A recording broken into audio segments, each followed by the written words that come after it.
Well, the deanery agreed that I didn't need to do home visits because I wasn't able to, but it was agreed that I would discuss sort of home visits and telephone consultations with my trainer and make that part of my e-portfolio and part of the learning log.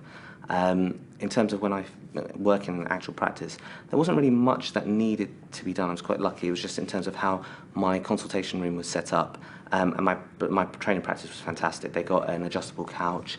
They positioned it sort of just behind my desk, so I just had to swivel around to examine a patient. So that was pretty much it. When I started my current employment, which was in 1996, I had to do on-calls. And then in 2004, I broke my leg. And I broke my leg again in 2008.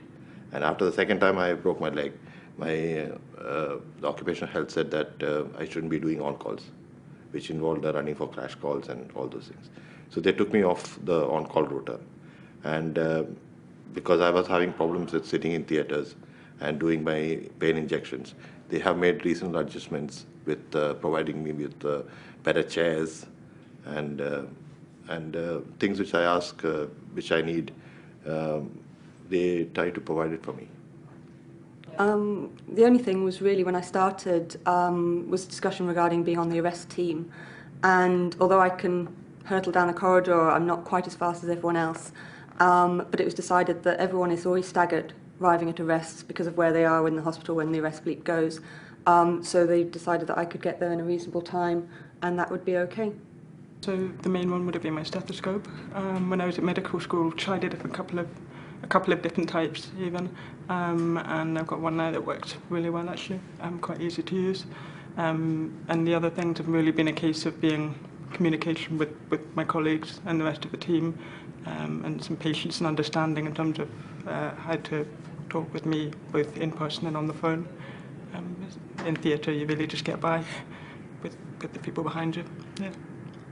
I think when I started off there weren't any adjustments. I don't think anyone thought about reasonable adjustments. I think it's a hard job to do if people are consistently making allowances for you. I think often, and certainly my generation, I think just try to ignore the disability and get on with it. The medical school has been very helpful in terms of asking me whether there's anything I need, and they've been very open about what's available. So far I haven't needed any adjustments for the ME, other than that there's been a delay in me having certain vaccinations, and occupational health have been involved and very understanding in that respect. In terms of the dyslexia, I'm waiting to be assessed because I've been asked to pay £350 in order to have the reassessment that's needed to get the adjustments, and obviously that's a bit of a problem and doesn't seem quite like equality to me, so I'm working on that at the minute.